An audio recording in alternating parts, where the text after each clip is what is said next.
நீர் கீழாகாமல் மேலாவார், வாலாகாமல் தலையாவார். கடன் வாங்காமல் தேசங்களுக்கு நீ கடன் கொடுப்பா. நீ கையிட்டு செய்கிற எல்லா காரியமும் வாய்க்கும். அவர் உன்னை ஆசீர்வதிக்கவே ஆசீர்வதித்து உன்னுடைய பெயரை பெருமைப்படுத்துவார்.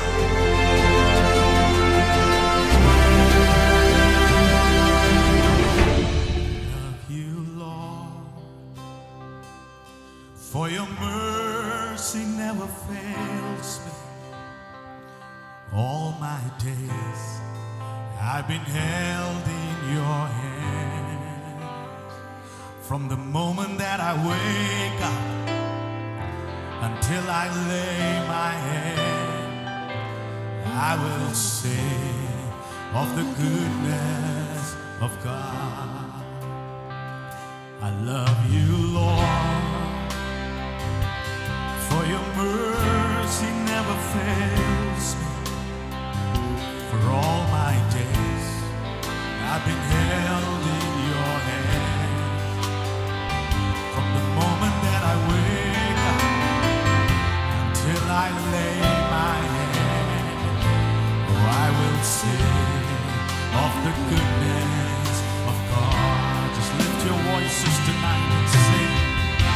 'Cause all my life you have been faithful. All my life you have been so, so good.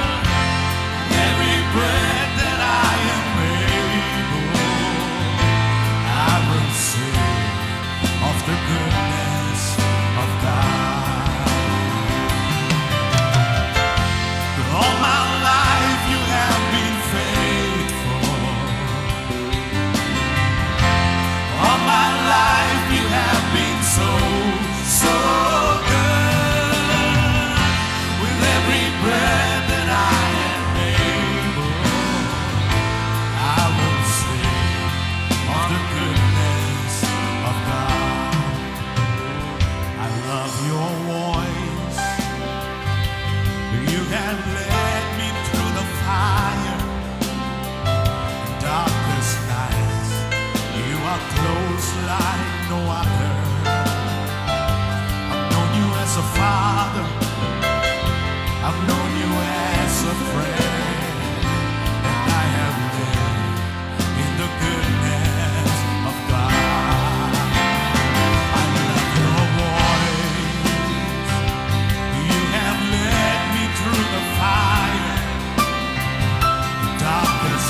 you have been faithful. All my life you have been so good. With every breath that I am able, I will sing of the goodness of God. All my life you have been faithful. All my life you have been so good. With every breath that I am able, I will sing of the goodness of God. Come on, church, let's do this one more time. Your goodness is running after, it's running after. Hey, hey, your goodness is running after, it's running after. Can you see it? I'm surrendered now. I give you everything. Your goodness is running after, it's running after me. Come on, one more time. Your goodness is running after, it's running after me. Your goodness is running after, it's running after. Your goodness is running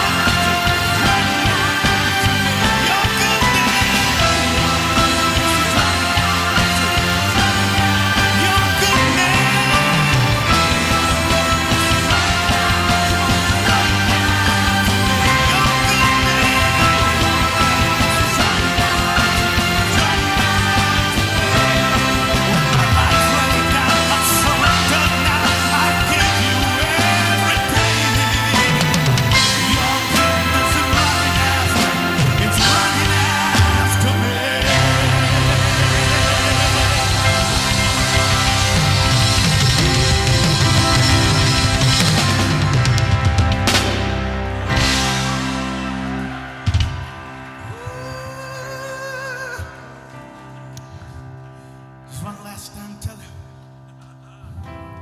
All my life, your goodness is running, church. Come on, today. Your goodness is running after, it's running after me. Your goodness is running after, it's running after me. All of you out there, your goodness is running after, it's running after me. One more time, your goodness is running after, it's running after me. Now I'm surrendered now. I give you everything. Your goodness is running after, it's running after me.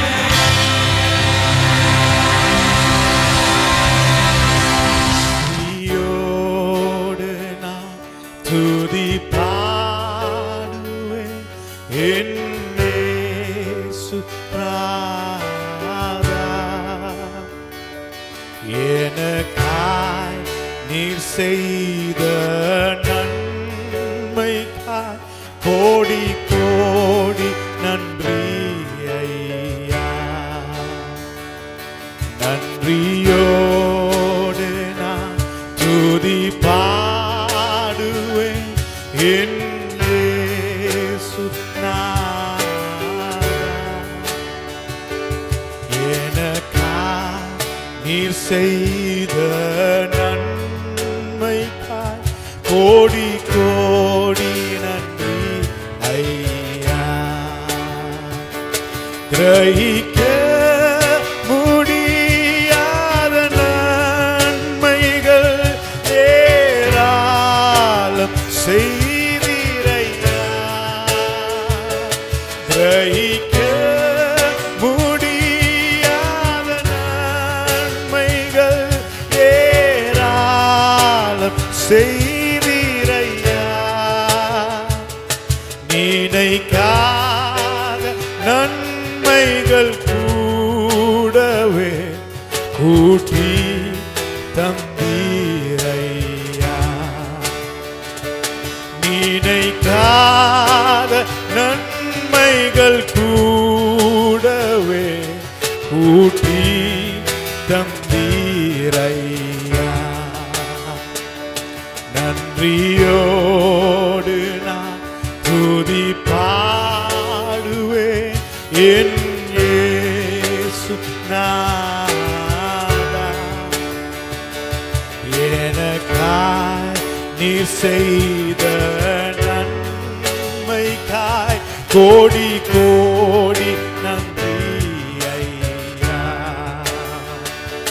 யோசிக்க முடியாத கிருபைகள் ஏராளம் தந்திரையா. யோசிக்க முடியாத கிருபைகள் ஏராளம் தந்திரையா. நினைக்காத கணங்களை கூடவே ஊட்டி தந்தீரையா. கேட்காத வரங்களை கூடவே ஊட்டி தந்தீரையா. நன்றியோடு நான் துதி பாடுவேன் என் இயேசு நாதா. எனக்காய் நீர் செய்த நன்மைக்காய் கோடி கோடி நன்றி ஐயா. எனக்காய் நீர் செய்த நன்மைக்காய் கோடி கோடி நன்றி ஐயா. எனக்காய் நீர் செய்த நன்மை. சந்தோஷமா இருக்கீங்களா? உங்க பக்கத்துல இருக்கவங்களை பார்த்து இன்னைக்கு எந்த நிலைமையில இருந்தாலும் சரியா, அவங்க எப்படி உடுத்தி இருந்தாலும் எப்படி இருந்தாலும் அழகா இருக்கீங்கன்னு பார்த்து கொஞ்சம் சொல்லுங்க. எல்லாரும் இப்போ ரொம்ப லாக்டவுன்ல எல்லாம் இருந்து ஒரு மாதிரி எல்லாம் ஆயிருக்குமோ, பரவாயில்ல, அவங்கள பார்த்து அழகா இருக்கீங்க சொல்லுங்க. இந்த இந்த இந்த புது மாசத்துல நம்ம எல்லாரும் குடும்பமா இருக்கிறது ஒரு பெரிய ஆசீர்வாதம். உங்களுக்கு தெரியுமா, நிறைய பேர் அவங்க குடும்பத்தோட ஒன்னா இருக்க முடியாம தவிச்சிட்டு இருக்காங்க. ஒரு ஆள் வேற ஏதாவது நாட்டில் இருக்கிறாங்க. அப்போ தேவன் நம்மளுக்கு செய்த நன்மை நம்ம எல்லாரும் ஒன்னா இருக்கிறது, குடும்பமா இந்த டெக்னாலஜி மூலமா நம்ம சந்திக்க முடிகிறது தேவன் செய்த நன்மை.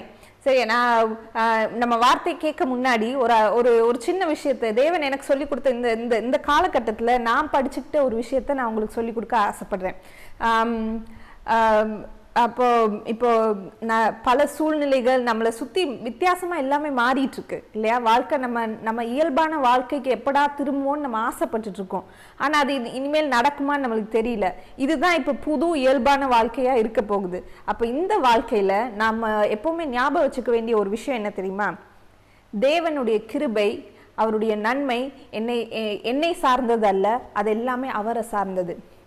இப்போ தேவன் எனக்கு ஒரு விஷயத்தை ஞாபகப்படுத்தினார். சரியா, ஒரு 2 வசனத்தை வாசிப்போம். ஓகே, அதை கவனிங்க.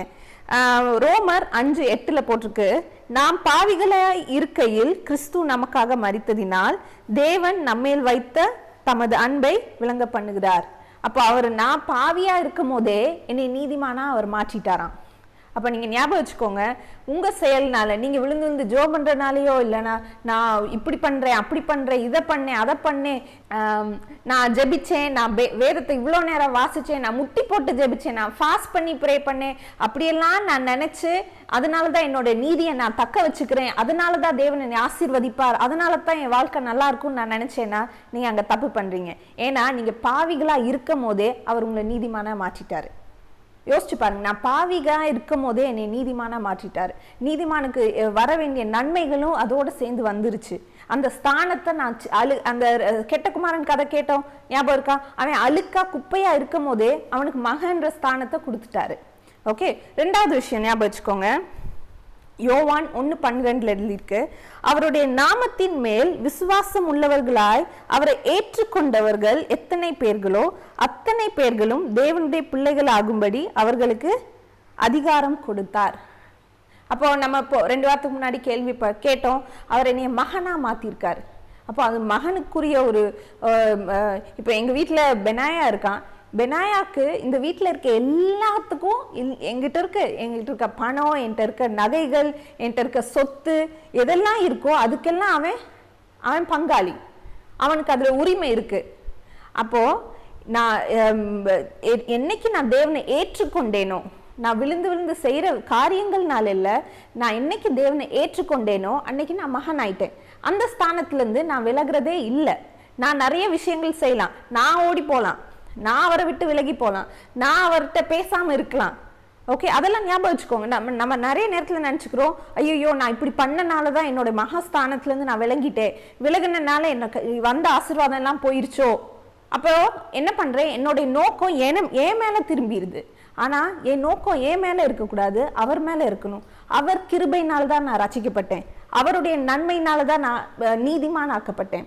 சரி, இந்த விஷயம் ரொம்ப முக்கியம் நம்மளுக்கு.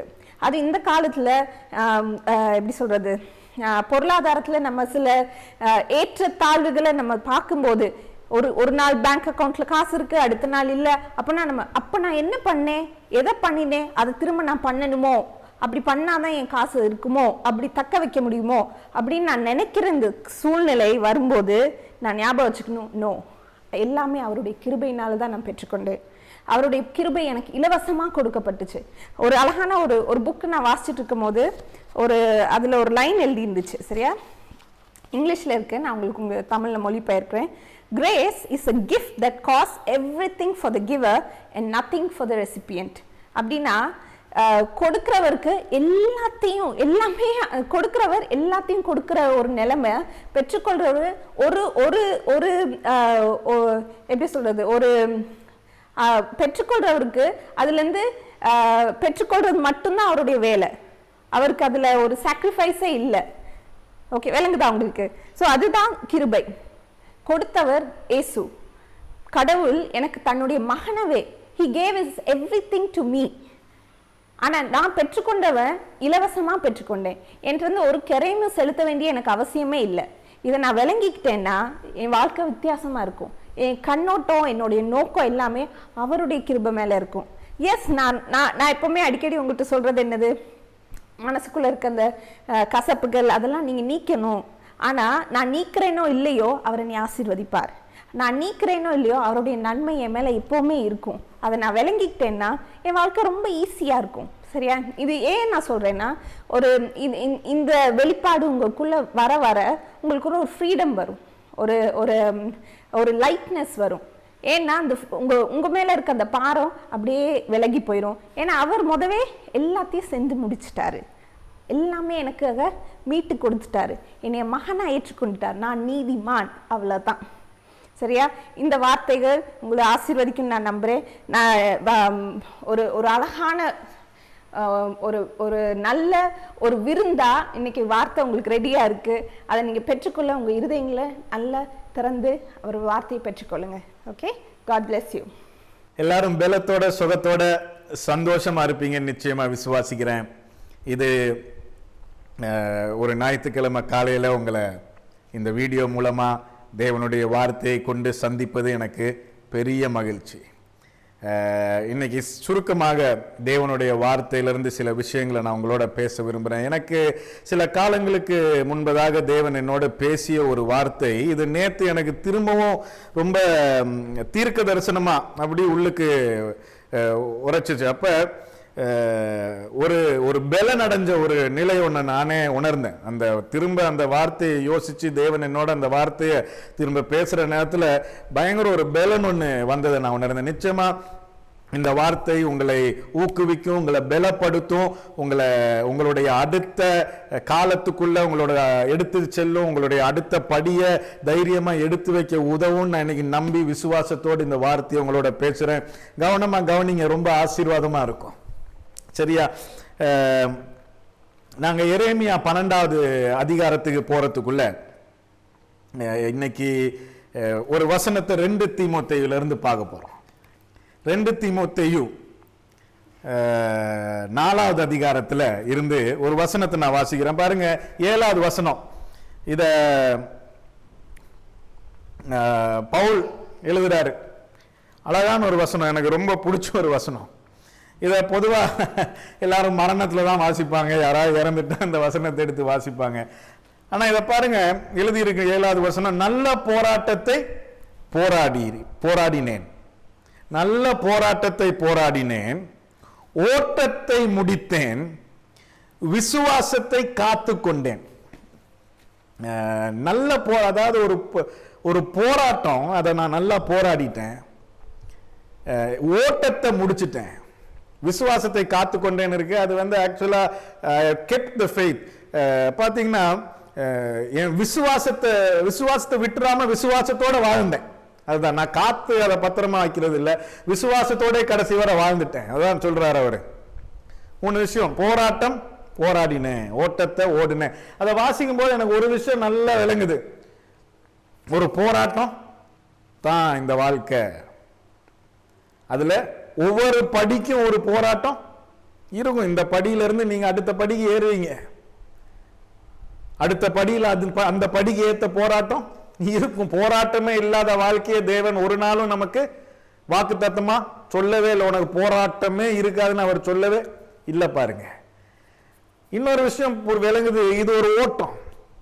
இந்த வாழ்க்கை வந்து நாங்க ஓட்டம்னு சொல்லும் போது நாங்க இன்னொருத்தரோட போட்டி போட்டு ஓடுற ஓட்டம் இல்லை. யாரு முதல்ல வர போறா, யாரு அவர் முன்னாடி நல்லவனா இருக்க போறா, இவங்களோட நான் நல்லவனா, அப்படி பார்த்தா அது வந்து தேவ நீதியே இல்லாத மாதிரி போயிடும்.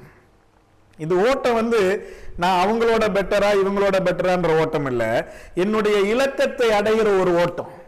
அப்படின்னா என்னது? கிறிஸ்துவை போல நானே ஆகணும்ன்ற அந்த ஓட்டம். மாறிட்டே இருக்கும் ஒவ்வொரு நாள், அந்த இடத்த போய் சேர போறேன். சிருஷ்டிக்கப்பட்டதெல்லாம் காத்துக்கிட்டு இருக்கு. யாருக்காக? புத்திரருக்காக. அந்த ஓட்டம் தான். அங்க போய் ஒரு நாள் எதுக்காக காத்துட்டு இருக்கு? எல்லாம் அழிவுல இருந்து காப்பாற்றப்பட காத்துட்டு இருக்கு. அந்த இடத்துக்கு நான் போய் சேரணும். அந்த ஓட்டத்தை தான் ஓடிட்டு இருக்கிறேன்.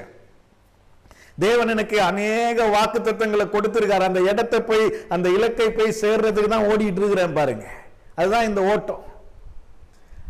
ஆனா உங்களுக்கே தெரியும், இந்த ஓட்டத்துல நிறைய நேரம் நாங்களே சோர்ந்துடுறோம். நிறைய நேரம் எங்களை சுத்தி நடக்கிற விஷயங்களை வச்சு நாங்க இந்த ஓட்டத்துல சோர்ந்து போயிடுறோம். சில நேரம் ரொம்ப டயர்ட் ஆகிடுறோம். நம்ம அடுத்த படியை எடுக்க முடியாத மாதிரி எங்களுடைய வில், அதாவது கட்டாயம் நான் முன்னுக்கு போகணும், சாதிக்கணும்ன்ற அந்த உணர்வையே விட்டுறோம். சில நேரத்துல எங்களுடைய அழைப்பை மறந்துடுறோம். பாருங்க, இந்த ஓட்டத்தை ஓடிட்டு இருக்கும்போது களைப்புல அந்த எங்களுடைய அழைப்பையே மறந்துடுறோம். அந்த பேஷன் இல்லாம போயிருது பாருங்க. சில நேரம் இந்த ஓட்டத்துல தொடங்கும் போது அப்படி பயங்கரம் தொடங்குறோம், கொஞ்ச நாள் அப்படி சோர்ந்து போய் ஐயோ, அந்த பிசினஸ் தொடங்கும் போது இருந்த அந்த ஒரு கை பாத்துறன்றது இப்ப ஐயோ, இந்த பிசினஸ் எனக்கு பாரமான மாதிரி, தேவனுடைய ஆசீர்வாதமே ஒரு பாரமான மாதிரி. அது ஏன்னா அது பாரமாகல, நாங்க சோர்ந்துடுறோம். பாருங்க, இது உண்மை. இதுதான் உண்மை. வாழ்க்கைன்னு எடுத்துட்டீங்கன்னா எல்லாரும் ஓடிட்டு இருக்க ஓட்டத்துல ஏதோ ஒரு நாள் சிறு களைப்பு வரும், சோர்வு வரும். அப்படிப்பட்ட ஒரு இடத்துல நீங்க இன்னைக்கு இருக்கலாம். அது எதனால? சுற்றி இருக்கிற the circumstances, சூழ்நிலைகள், எங்களை சுற்றி இருக்கிற சூழ்நிலைகள் எங்களை அந்த இடத்துக்கு கொண்டாந்து விட்டுருது. அதுதான் நான் இன்னைக்கு உங்களோட கொஞ்சம் பேசணும்னு ஆசைப்பட்டேன். எனக்கு ரொம்ப என்னை தைரியப்படுத்தின ஒரு வசனத்திலிருந்து நான் என்ன முத தடவை தேவன் என்னோட பேசினப்போ நான் அன்னைக்கு முடிவு பண்ணேன், ஆமா. ஆனா நேத்து திரும்பவும் ஞாபகப்படுத்தினார் என்ன. அப்ப திரும்ப முடியும், ஆமா, சாதிக்க தான் போறோம், நல்லா தான் இருக்க போறோம். பாருங்க, வேதத்துல எரேமியான்னு ஒரு தீர்க்கதரிசி இருந்தாரு. அவருக்கு பட்ட பாடு அப்பா பாப்பா. கடைசியில தன்னுடைய சொந்தக்காரங்களே அவரை கொல்ற அளவுக்கு அங்க ஓடிட்டு இருக்கு. அதுதான் அந்த அவருடைய வாழ்க்கையுடைய கதை. அப்ப அந்த நேரத்துல எரேமியா 12வது அதிகாரத்துல ஒரு சம்பவம், அதை நான் உங்களுக்கு வாசிக்கிறேன் பாருங்க. எரேமியா தேவனோட உறவாடுற ஒரு சம்பவம். உறவாடுறதுன்னா பேசுறாரு. தேவனோட பேசுறாரு. இதை எனக்கு வாசிக்கும் போது எனக்கு ரொம்ப சுவாரஸ்யமா இருந்தது. பாருங்க, முதலாவது வசனம், 12வது அதிகாரத்தில் முதலாவது வசனம். கர்த்தாவே, உம்மோடே நான் வழக்காட போனால் தேவரீர் நீதி உள்ளவராமே அப்படி சொல்றாரு. ஆகிலும் உம்முடைய நியாயங்களை குறித்து உம்மோடே நான் பேசும்படி வேண்டுகிறேன். ஆக்சுவலா நீங்க வாட்சி பார்த்தீங்கன்னா சொல்ற, தேவனே, கர்த்தாவே, நான் உங்களோட வழக்காடுனேன்னா அப்படியெல்லாம் வழக்காடி ஜெயிக்க முடியாது, ஏன்னா நீங்க ரொம்ப நீதி உள்ளவர். ஆனா இப்ப கிட்டத்துல நீங்க 2-3 விஷயம் பண்ணிருக்கீங்க, அதுல உங்க நீதியை என்னால பார்க்க முடியலையே. யோசிச்சு பாருங்க தேவன், உண்மை. நீங்க இப்ப நானும் சிரிக்கிறேன், உங்களுக்கும் சிரிப்பா இருக்கலாம். ஆனா யோசிச்சு பாருங்க, தேவனே நீங்க ரொம்ப நீதி உள்ளவர், ஆனா இப்ப கிட்டத்துல என் வேலை போயிருச்சு, அதுல உங்க நீதியை பார்க்க முடியலையே. இல்ல நீங்க நீதி உள்ளவர் தான், உங்களோட வழக்காடி எல்லாம் ஜெயிக்க முடியாது, ஆனா என் சம்பளத்தை கட் பண்ணிட்டானே. நீங்க நீதி உள்ளவர் தான், பிசினஸ் போயிருச்சு. நீங்க கடைசியா எடுத்த இந்த 2-3 முடிவுல நீதியை காணாமோன்னு தோணுது.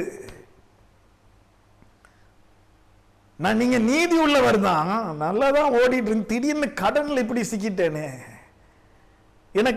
எனக்கு நீங்க கடைசியா செஞ்ச 2-3 விஷயம் எனக்கு விளங்க மாட்டேங்குது. அதுல நீதி இருக்கான்னு விளங்கலையே, புரியலையே.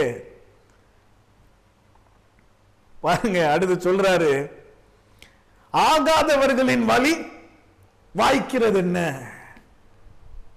அப்படின்னு திடீர்னு அவருடைய கண்கள் எங்க போகுது?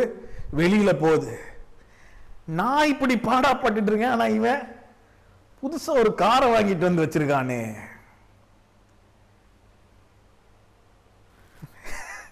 ஆகாதவர்கள் இவர் சொல்ற யாரு? தேவனை அறியாதவர்கள். தேவனை தெரியாத, பாருங்க, தேவனை அறிஞ்சிருக்கிற நானு இப்படி பாடாப்படுற மாதிரி எனக்கு தோணுது. தேவனை தெரியாத இவன் ஒருத்தன் பாருங்க, காலையிலேயே நான் கிளம்பி வெளியே வரேன், புது கார் ஒன்று வாங்கி தொடச்சிக்கிட்டு இருக்கானே. இதுல உங்க நீதி எனக்கு தெரிய மாட்டேங்குது. 2வது வசனம் பாருங்க, நீர் அவர்களை, இவர் இன்னும் புலம்புறாரு, நீர் அவர்களை நாட்டினீர், வேர் பற்றி தேறி போனார்கள். சொல்ல, நீங்க தான் அவரை நாட்டினீங்க, உண்மை தானே? அவருடைய மழை பெய்யுது யாரு மேல? நீதி உள்ளவன் மேலையும் பெய்யுது, அநீதியானவன் மேலையும் பெய்யுதுன்னு வேதத்தில் எழுதியிருக்கு. He rains on the righteous and the unrighteous. அவருடைய மலை அதான் தேவன். அதை இவர் சரியா விளங்கல நினைக்கிறேன். அந்த காலத்துல தெரிஞ்சிருக்க வாய்ப்பு இல்லை. இயேசுவின் நிமித்தம் தான் நமக்கு இதெல்லாம் விளங்குது. ஆனா அவர் சொல்றாரு, நீர் அவர்களை நாட்டினீர், வேர் பற்றி தேறி போனார்கள், கனியும் கொடுக்கிறார்கள், நீர் அவர்கள் வாய்க்கு சமீபமும். சொல்றாரு பாருங்க, நீங்க இப்ப வேர் பற்றி அவெல்லாம் பெருசா வளர்ந்துட்டு போறான், ஆனா அவன் வாயில தான் நீங்க இருக்கீங்க. அவர்களுடைய வாய்க்கு சமீபமாம அவர்களுடைய உள்ளத்திரியங்களுக்கோ தூரமாய், அவங்களுடைய உள்ளத்துல நீங்க இல்லவே இல்லை. வாயில சும்மா வரான், ஆமே நல்லேலூயான்னு சொல்றான், அப்படிப்பட்டவெல்லாம் பெருசா போயிட்டே இருக்கிறான், வளர்றான். தேவனே என்ன நடக்குதுன்னு தெரியல, இதுல உங்க நீதி எனக்கு பார்க்க முடியலையே. நீங்க அப்படிலாம் புலம்பிருப்பீங்களான்னு தெரியல. நீங்க தான் ரொம்ப பரலோகத்திலிருந்து நேற்று தான் வலிக்கு விழுந்த மாதிரி ஒரு கூட்டமாச்சு. ஆனா இங்க எரேமியா பாருங்க, is being real with God. எனக்கு அதுதான் ரொம்ப முக்கியம். எப்பவுமே உண்மையா இருக்கணும். தேவனோட பேசுறதா இருந்தாலும் சரி, மனுஷனோட பேசுறதா இருந்தாலும் சரி, எப்பவுமே உண்மையா இருக்கணும். இங்க அதுதான் நடக்குது. ஆனா அவருக்கு தெரியாத சத்தியங்கள் எங்களுக்கு தெரிஞ்சிருக்கு. இந்த காலத்துல நாங்க வெளியில அவனை பார்த்து அவன் ஆசீர்வதிக்கப்பட்டிருக்கானே எனக்கு அப்படி நாங்க யோசிக்கணும்ன்றது இல்லை. அதான் சொல்ற, அவரு அநீதி உள்ளவன் மேலும் நீதி உள்ளவன் 2 பேரையும் அவர் தான் மழையை பெய்ய பண்றாரு பாருங்க. ஆனா நான் இப்போ ஒரு விஷயம் சொல்ல வரேன், இருங்க கவனிங்க. 3வது வசனம், அவர் இன்னும் புலம்புறத நிறுத்தாம இப்ப திரும்ப சொல்றாரு, கர்த்தாவே நீர் என்னை அறிந்திருக்கிறீர், நீர் என்னை அறிந்திருக்கிறீர், என்னை காண்கிறீர், என் இருதயமும் உமக்கு முன்பாக எப்படிப்பட்டதென்று சோதித்து அறிகிறீர். இவர் சொல்றார், கர்த்தாவே நான் யாருன்னு நீங்க நல்லாவே தெரிஞ்சிருக்கீங்க, என்னுடைய இருதயம் என்னன்னு உங்களுக்கு நல்லாவே விளங்கி இருக்கு, உமக்கு முன்பாக எப்படிப்பட்டது என்று நீங்க சோதிச்சு என்ன சோதிச்சு நீங்க பார்த்துட்டீங்க, என்ன நீங்க எந்த குறையும் கண்டுபிடிக்க முடியாத அளவுக்கு நான் உங்க முன்னாடி வாழ்ந்துட்டு இருக்கேனே, நான் ஒழுங்கா சபைக்கு போறேனே, தசம பாவம் காணிக்கெல்லாம் கொடுக்கிறேனே, ஜெபிக்கிறேன், வேதம் வாசிக்கிறேன், உண்மையா வாழ்றேன், நீங்க சொன்னபடியெல்லாம் நான் எல்லாம் செய்யறேன்.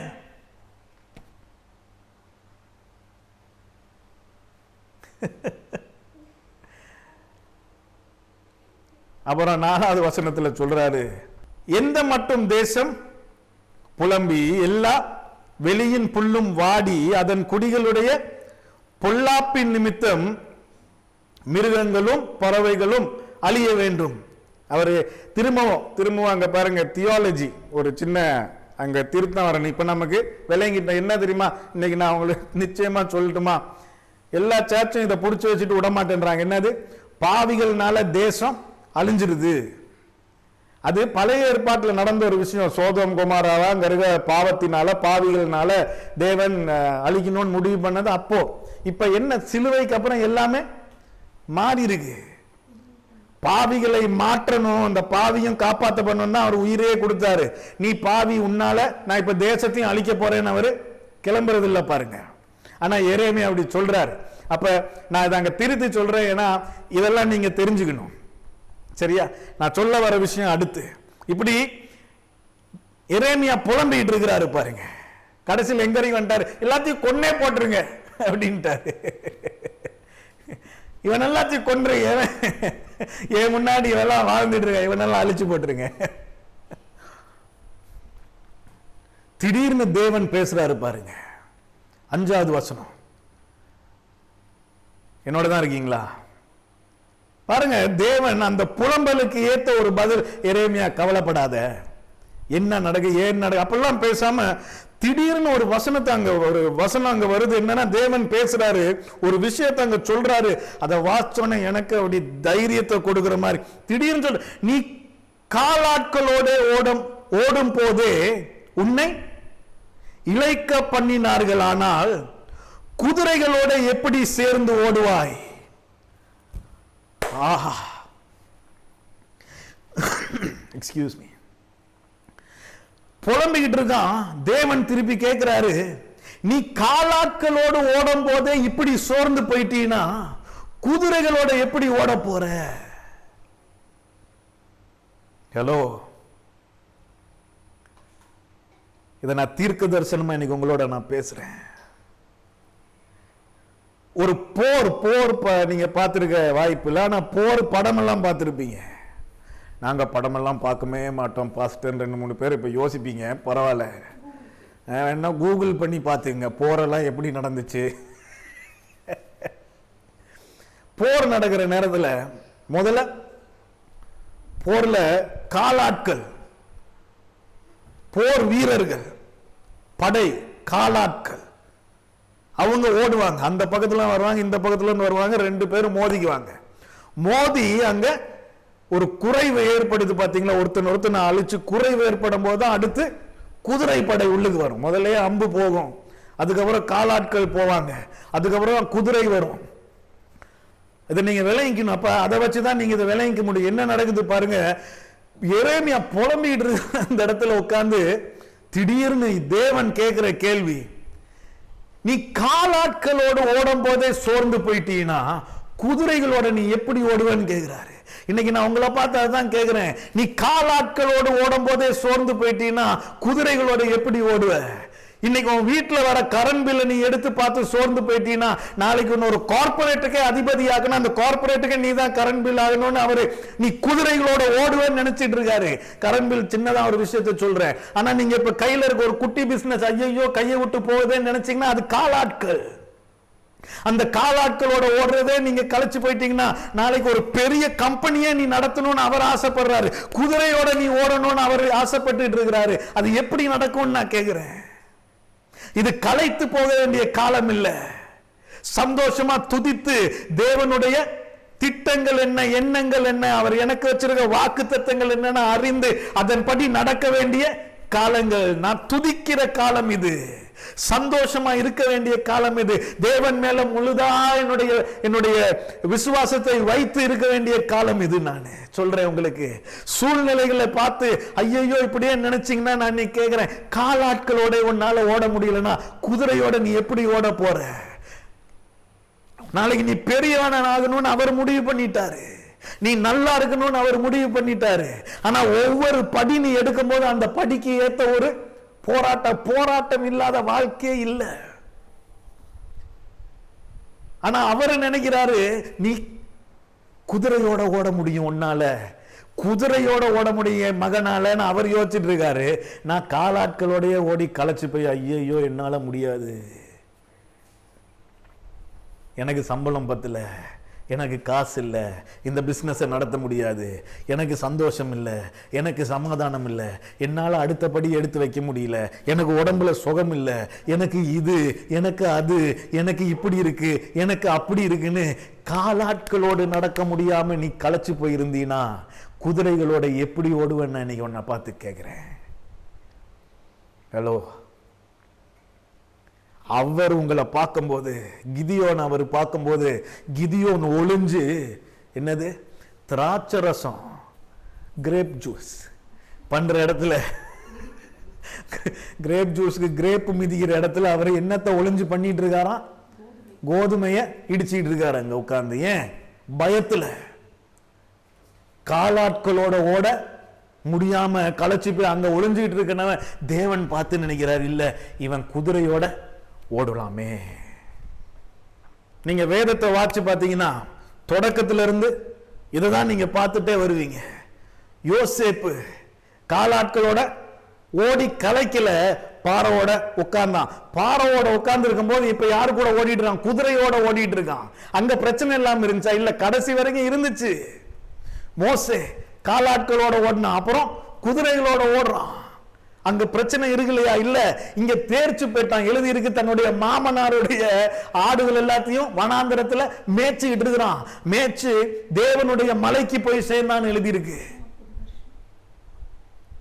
அதுக்கப்புறம் திடீர்னு கதை மாறுது. இப்ப அந்த ஆட்டுக்கு பதிலா ஒரு தேசம் குதிரைகளோட ஓடிட்டு இருக்கான். பிரச்சனை இல்லாம இருந்துச்சா? இல்ல, இங்க அவன் சந்திக்கிற எல்லா பிரச்சனையும் அடுத்து அவன் குதிரைகளோட ஓடும் போது அங்க வரப்போற பிரச்சனைக்கு இவனை தயாராக்கிட்டு இருக்கு பாருங்க. இன்னைக்கு நீங்க சுத்தி உங்களை சுற்றி நடந்துட்டு இருக்க எல்லாமே உங்களை பலப்படுத்துதுன்றீங்க, மறந்துடக்கூடாது. நீங்க உங்களை சுத்தி நடந்துட்டு இருக்க எல்லாமே உங்களை அடுத்து நீங்க குதிரைகளோட ஓடுறதுக்கு உங்களை ரெடியாக்கிட்டு இருக்கு, நீங்க மறந்துடக்கூடாது. இந்நேரம் நீங்க கையை தட்டி ஆமேன்னு சொல்லி இதை பெற்றுக்கணும். எப்படி பாஸ்டர் பண்றேன்னா அங்க கமெண்ட் எல்லாம் இருக்கு, அதுல வேணா ஒரு ஆமேன் போட்டுருங்க. நான் சொல்றேன், உங்களுக்கு விளங்குதா? யாருமே பாருங்க, இயேசுவா கூட இருக்கட்டும், எல்லாம் முதல்ல காலாட்களோட ஓடி ஜெயிச்சவங்க. இப்ப அதான் சொல்றேன், அவருடைய மலை நீதி உள்ளவன் மேல அநீதி உள்ளவன் மேலும் பேஞ்சுது.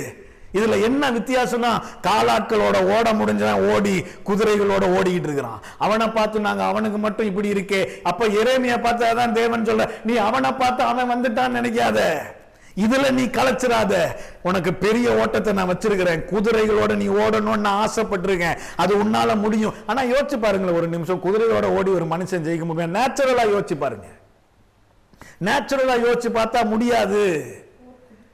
அதுவும் இது போர் குதிரை. சும்மா நம்ம ஊர்ல எங்கேயாவது ஓரத்துல சுத்திட்டு இருக்க அந்த கழுத மாதிரி இருக்குமே ஒரு குதிரை, அது கிடையாது. அந்த மட்ட குதிரைன்னு சொல்லுவாங்க, அது கிடையாது. போர் குதிரை. ஆனா நீங்க 2 அடி எடுக்கிற முன்னாடி போய் சேர்ந்துடும், அதான் குதிரை. ஆனா அவர் சொல்றாரு, அதுக்காக தான் நானும் உனக்கு என்னுடைய ஆவியவே உனக்கு கொடுத்திருக்கேன், கொடுத்து உன் மேல நான் நம்பிக்கையா இருக்கேன், நீ குதிரைகளோட ஓடுவேன்றாரு. ஆவியை கொடுத்தது மட்டும் இல்லாம உங்களுக்கு ஒரு எபிலிட்டியை கொடுத்திருக்கிறாரு, ஒரு தாளந்தை கொடுத்திருக்கிறாரு, ஒரு கிஃப்ட கொடுத்திருக்காரு, ஒரு ஈவை கொடுத்திருக்கிறாரு. இதெல்லாம் எடுத்து கொடுத்திருக்கிறாரு. நீங்க இப்ப களைச்சு போய் உட்கார்றதுக்கு இல்ல, நாளைக்கு குதிரைகளோட ஓடுறதுக்கு ரெடி பண்ணி இருக்கிறாரு பாருங்க. ஒரு ஆமென் சொல்லி இருக்கணுமே நீங்க. சங்கீதம் 18 ஒரு வசனம் ஞாபகம் வருது. என்னது? உம்மாலே நான் ஒரு சேனைக்குள் பாய்வேன், மதிலை தாண்டு. அதான் சொல்றேன், உன்னால முடியும். அவர் உங்களை பார்த்து சொல்ற, உன்னால முடியும். நாங்க தைரியமா உம்மாலே நான் ஒரு சேனைக்குள் பாய்வேன், மதிலை தாண்டுவேன் சொல்லாம இதுக்கே கழிச்சு, ஐயோ என்னால கரண்ட் பில் கட்ட முடியல, என்னால வீட்டுல சாப்பாடு வாங்கி போட முடியல, இதுக்கே நீ களைச்சு போயிட்டீனா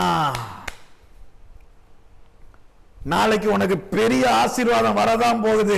ஆசீர்வாதத்தோட சேர்த்து பெரிய பொறுப்பும் வரும். அந்த பொறுப்போட சேர்த்து போராட்டமும்.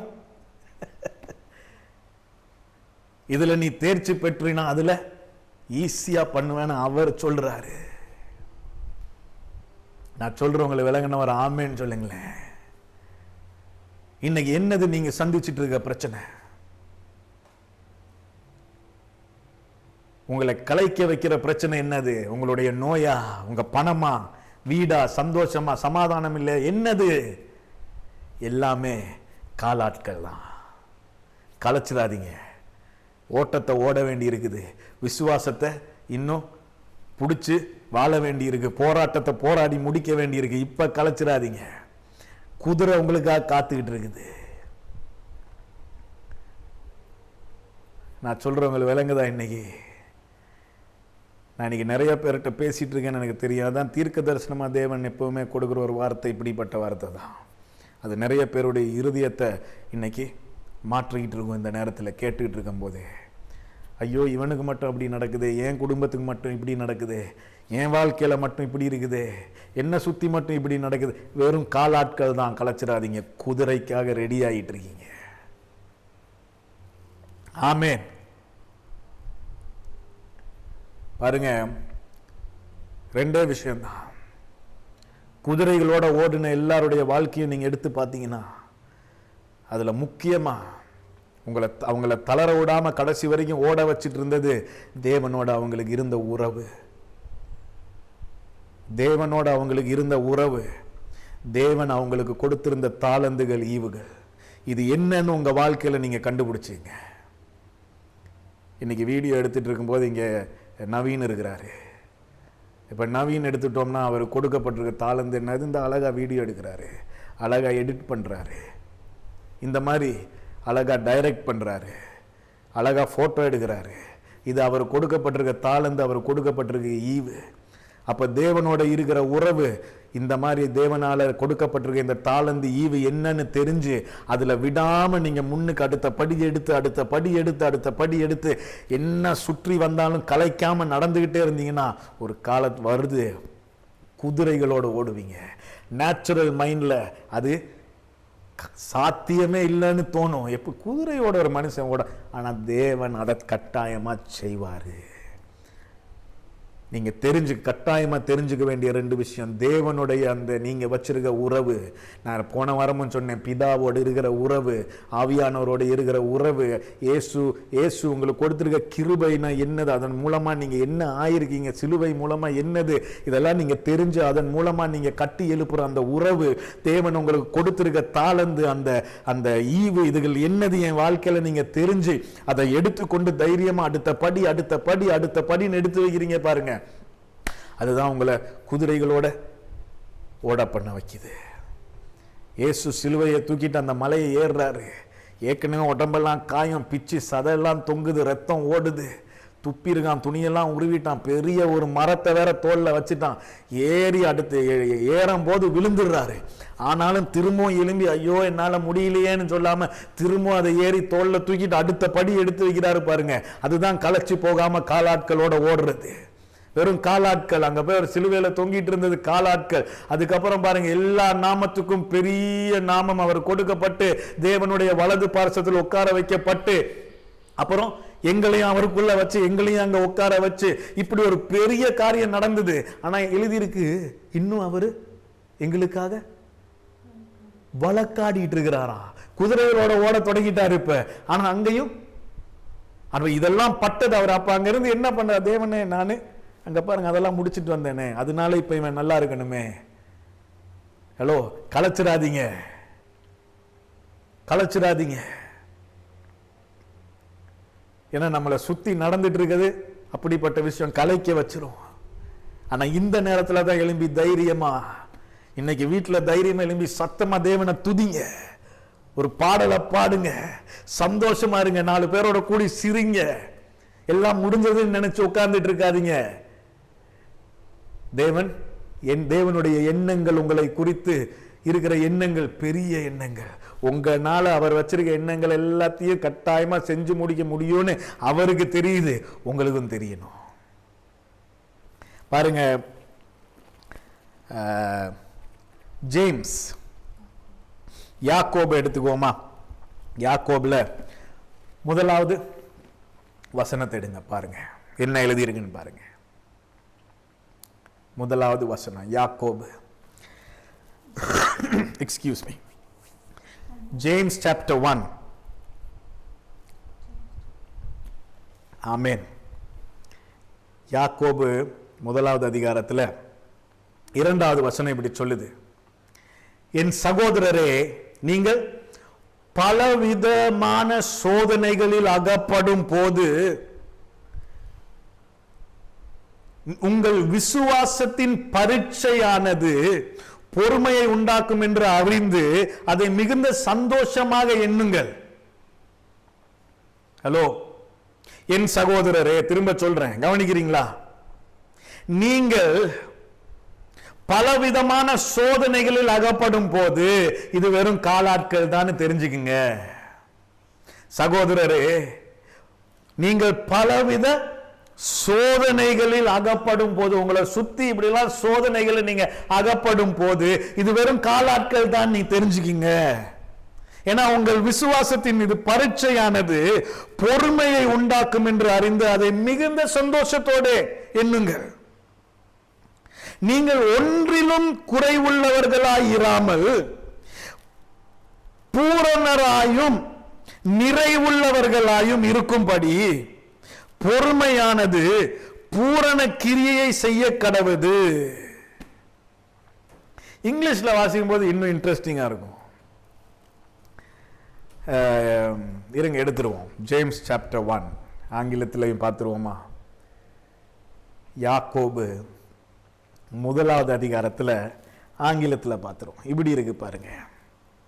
My brethren,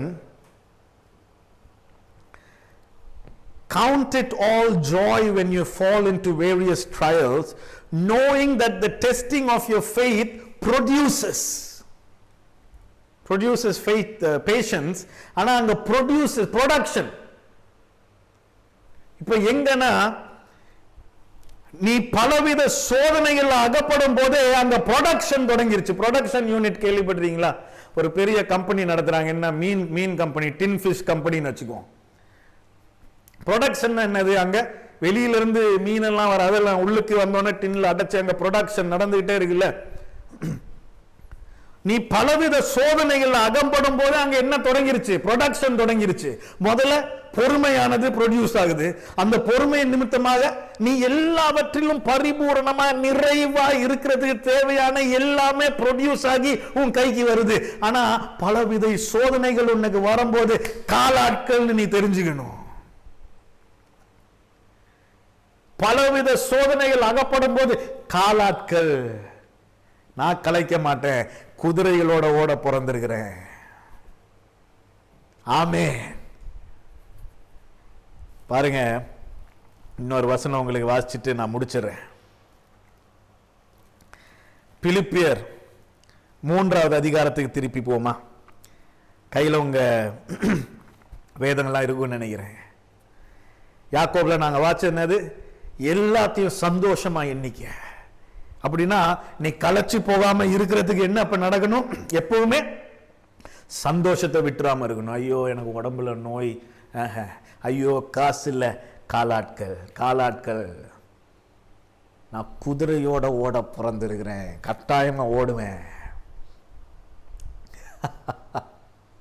பிலிப்பியர் எடுத்துக்கிட்டீங்களா?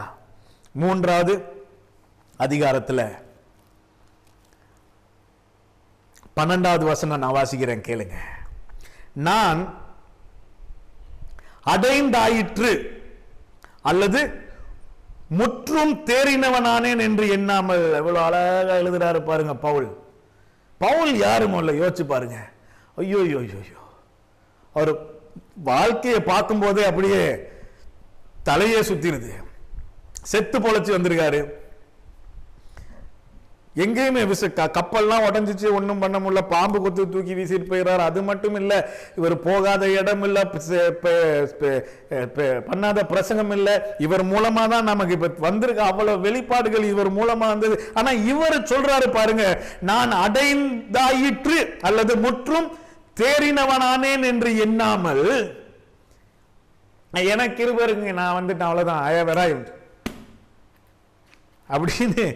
அப்படின்னு எண்ணாமல், கிறிஸ்து இயேசுவினால் நான் எதற்காக பிடிக்கப்பட்டேனோ,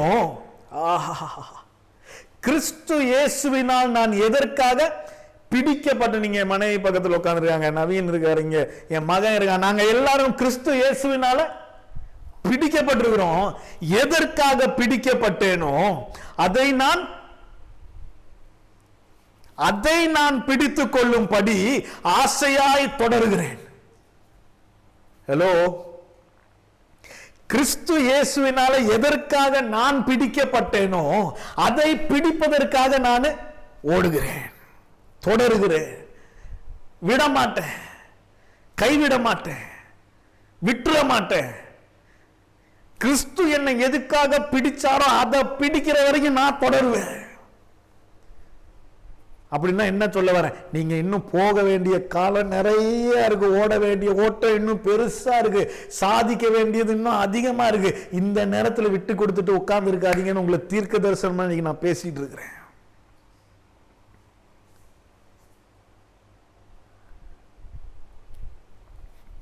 இந்த நேரத்தில் விட்டு கொடுத்துற நேரம் இல்லை. பாருங்க, இன்னொருக்கா வாசிக்கிறேன். நான் அடைந்தாயிற்று அல்லது முற்றும் தேறினவனானேன் என்று எண்ணாமல், கிறிஸ்து இயேசுவினால் நான் எதற்காக பிடிக்கப்பட்டேனோ அதை நான் பிடித்துக் கொள்ளும்படி ஆசையாய் தொடர்கிறேன். சகோதரரே, அதை பிடித்துக் கொண்டேன் என்று நான் எண்ணுகிறதில்லை, அதை நான் அதையும் வந்து பிடிச்சிட்டேன். பவுல் சொல்றாரு கடைசியில் இப்படியா அப்படின்னு எனக்கு தோணுச்சு. இல்ல நான் எல்லாம் முடிச்சிட்டேன்னு சொல்ற, போராட்டத்தை நல்லா போராடினேன், ஓட்டத்தை முடிச்சிட்டேன் சொல்றாரு. இங்க சொல்றாரு பாருங்க, நான் பிடித்துக் கொண்டேன் என்று நான் எண்ணுகிறதில்லை, ஒன்று செய்கிறேன். ஹலோ, கவனமா இருக்கீங்க, கேக்குறீங்களா? நான் பிடிச்சிட்டேன்னு நான் எப்பவுமே யோசிக்கிறது இல்லை, நான் வந்து அடைஞ்சிட்டேன்னு யோசிக்கிறது இல்லை. ஆனா ஒரு விஷயத்தை மட்டும் நான் பண்றேன், ஒன்றை செய்கிறேன். என்ன தெரியுமா? பின்னானவைகளை மறந்து முன்னானவைகளை நாடி. ஒரு ஆமென் சொல்லுங்களேன். பின்னானவைகளை மறந்து முன்னானவைகளை நாடி. சொல்றாரு, நான் பிடிக்க வேண்டியதை பிடிச்சிட்டேன்லாம் நான் நினைச்சு வாழல, அடைய வேண்டியதை அடைஞ்சிட்டேன்னா இல்ல. இன்னைக்கு நான் இந்த இடத்துல பின்னானவைகளை மறந்து முன்னானவைகளை நாட. இன்னைக்கு நான் உங்களை பார்த்தா தான் சொல்றேன், பின்னானவைகளை மறந்து. இவ்வளவு நாள் இதெல்லாம் நடந்துச்சு, இப்படி எல்லாம் நடந்துச்சு, அற்புதமா இருக்கட்டும், தோல்வியா இருக்கட்டும், என்னவா இருந்தாலும் பின்னானவைகளை மறந்து முன்னானவைகளை நாடி அடுத்த படியை நான் எடுத்து வைக்கிறேன். ஏன்? குதிரைகளோட ஓட பிறந்திருக்கிறேன் நானு. அதனாலதான் உம்மாலே நான் ஒரு சேனைக்குள் பாய்வேன், மதிலை தாண்டிடுவேன். அந்த தைரியம் இன்னைக்கு உங்களுக்கு வந்திருக்கணும், புது பெலன் உங்களுக்குள்ள இன்னைக்கு வந்திருக்கணும். விட்டு கொடுக்க போறதில்ல, களைப்பா உட்கார போறதில்ல. காலாட்களோட ஓடி நான் கலைக்கிறவனா? சே, முடியவே முடியாது. இன்னைக்கு நான் ஒரு முடிவெடுத்து எழும்புறேன். என்னது? பின்னானவைகளை மறந்து, பெரிய அற்புதமாவே இருக்கட்டும், இல்ல பெரிய தோல்வியாவே இருக்கட்டும், அது பின்னானவைகள், அதை மறந்து முன்னானவைகளை நாடுகிறேன். காலாட்களோட ஓடிட்டு இருக்கும் போது அதன் மூலமா வந்திருக்க பலன், அதன் மூலமா வந்திருக்க நம்பிக்கை, அதன் மூலமா வந்திருக்க தைரியம், அதை வச்சு இப்ப நான் குதிரைகளோட ஓடுறதுக்கு தயாராகி போறேன். முன்னானவைகளை நாடுகிறேன். ஆமென். இந்த வார்த்தை உங்களுக்கு ரொம்ப ஆசீர்வாதமான வார்த்தையாக இருந்திருக்கும் நான் நிச்சயமா நம்புறேன். தேவன் உங்களோட இருக்கிறாரு, மறந்துடாதீங்க. சந்தோஷமா இருங்க, துதித்து ஆர்ப்பரித்து சந்தோஷமா இருக்க வேண்டிய ஒரு காலம். கிறிஸ்மஸ் வந்துருச்சு, டிசம்பர் காலம் கிறிஸ்மஸ் வந்துருச்சு. குடும்பத்தோட சேர்ந்து சந்தோஷமா கொண்டாடுங்க. ஒண்ணும் இல்லை இது நடக்கல அது நடக்கல அப்படி முடங்கி போயிருக்காதீங்க. தேவன் நல்லவரா இருக்கிறாரு. குதிரைகளோட ஓடுற காலம் வந்துருச்சு. சிலருக்கு அங்கதான் அந்த முக்கில தான் இருக்கு, வந்துருச்சு, ஓட போறீங்க. அதுக்கு தான் இவ்வளவு நாள் தயாராயிருக்கீங்க. ஆமென். இந்த நாள் உங்களுக்கு ஒரு நல்ல நாளா இருக்கும். இந்த வாரம் உங்களுக்கு கட்டாயம் ஒரு நல்ல வாரமா இருக்கும். நான் உங்களை ஆசீர்வதிக்கிறேன். நன்மையும் கிருபையும் உன்னை தொடரும். நீ கர்த்தருடைய வீட்டிலே நீடித்த நாட்களாய் நிலை பெற்று இருப்பாய். உன்னை அவர் ஆசீர்வதிக்கவே ஆசீர்வதித்து உன் பெயரை பெருமைப்படுத்துவார். உன் வாயை நன்மையால் நிரப்புவார். சோர்ந்து போகாம சந்தோஷமா இந்த வாரத்தை நீங்க கொண்டாடுங்க. நான் இன்னொரு நாள் இன்னொரு வீடியோ மூலமாக சீக்கிரமா உங்களை சந்திக்கிறேன்.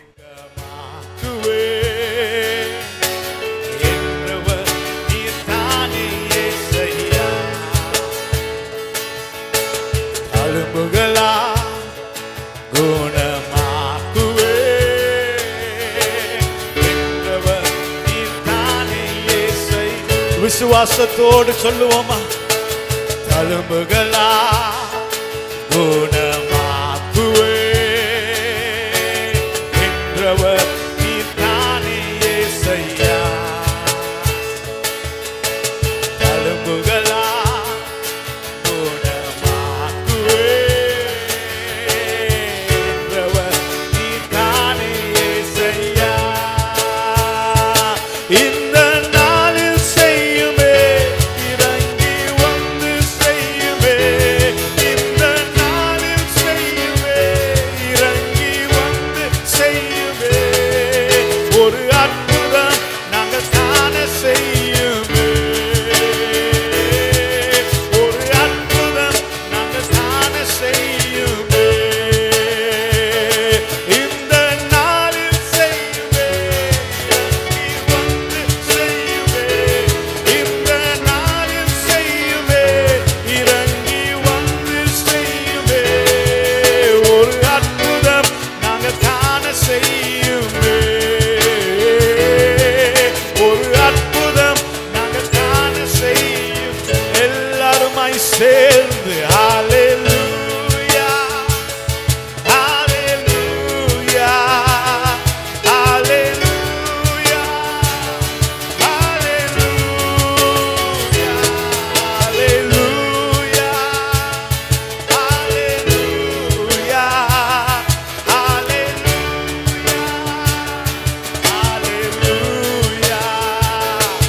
ஹalleluya, ஹalleluya, ஹalleluya,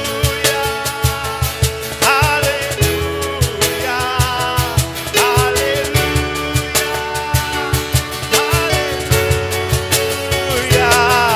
hallelujah,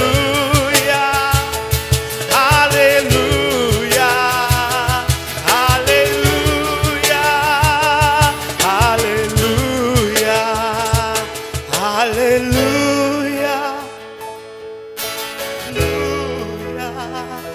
hallelujah.